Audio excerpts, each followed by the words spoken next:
What are some of the things and some of the practical policies that you think we can work towards in order for this Democratic Party, who is relying on our vote, to make a change for our communities?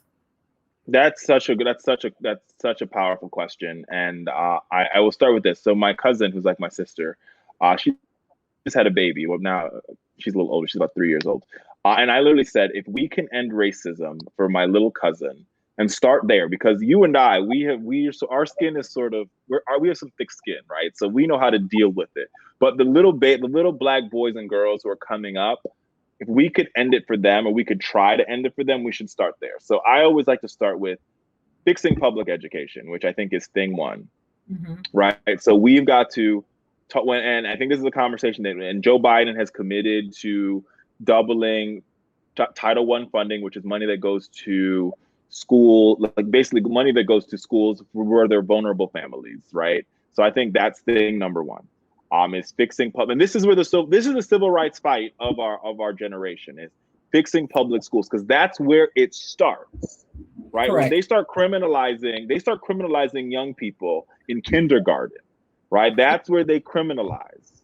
And we know that a couple years ago, until Terry McAuliffe became the governor of Virginia, they were basing prison beds off of third grade reading examinations, right? They would look at the third grade reading exam, and they would say, if you failed third grade reading, if you weren't proficient in reading by the third grade, you were more likely than not to be in a prison bed 10 years later. And they would build a prison bed for you 10 years out.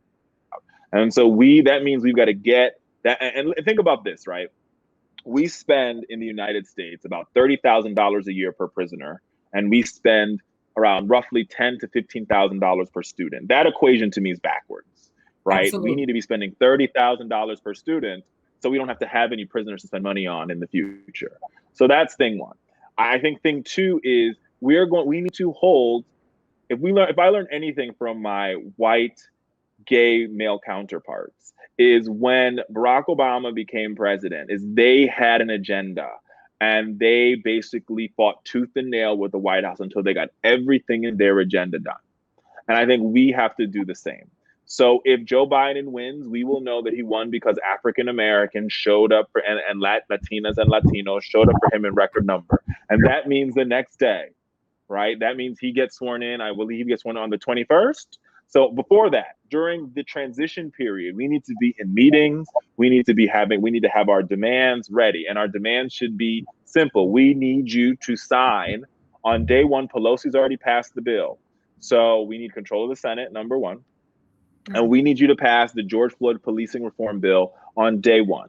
We need to be signed into law, where you're banning the chokehold.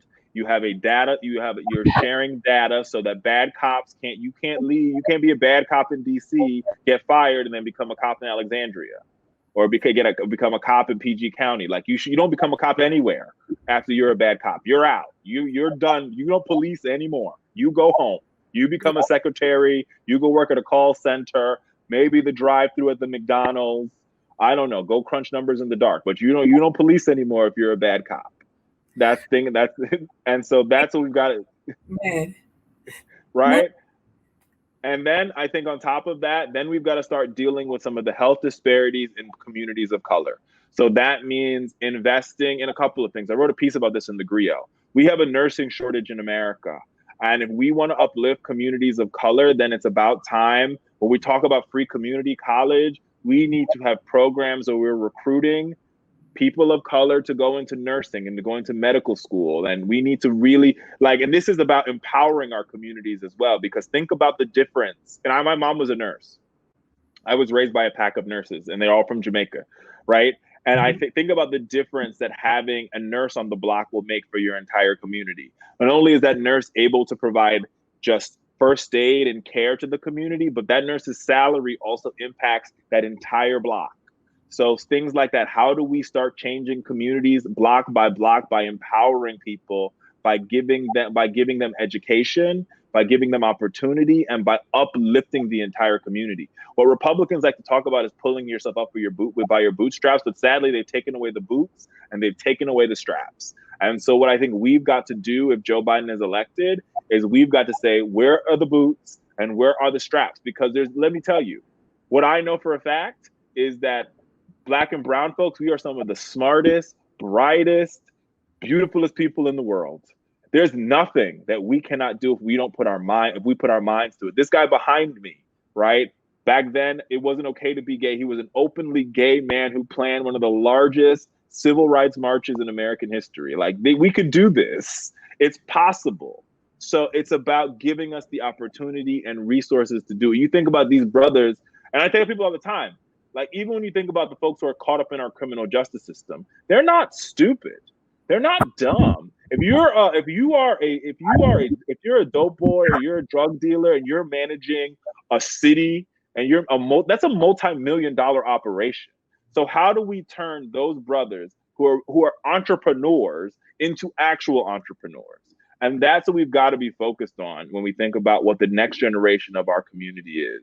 All right. And I think it's about not only about holding Joe Biden accountable, but it's also about getting engaged and realizing, as you know, that all politics are local. So what's happening in your local community? Who's on your local school board? Who's on your local city council? Who's your local mayor? And just because your mayor's African American or just because your mayor's a Democrat does not mean that they are serving your best interest. So getting involved in the local community. Maybe sometimes some folks need to run for office, right? Some people need to get involved and be the change that you want to seek. It's one thing just to say the system isn't working. It's another thing to say that I'm going to be the change that I seek in the system. And what I'm so proud of is seeing so many young people taking up the mantle and deciding to run for office. Like, I know some of my mentees who I remember when they were freshmen in college. Like, one of my mentees, Jevin Hodge, is running for county. He's running for the Board of County Supervisors in Maricopa County, Arizona. He's likely to win. One of my other mentees here in DC is running for City Council, Marcus Batchelor. And so take up the challenge and say, you know what? My community is not going to change unless I'm part of that change. And we need young people to run for the school board. If we want to dismantle the school to prison pipeline, we've got to start with school boards. And I walk into and you know this, there's far too many school boards where 80 or 90% of the kids are Black and brown, and 80 or 90% of the school board are white and old. They don't look like the parents. They don't look like the students. And that's why the school to prison pipeline is still there.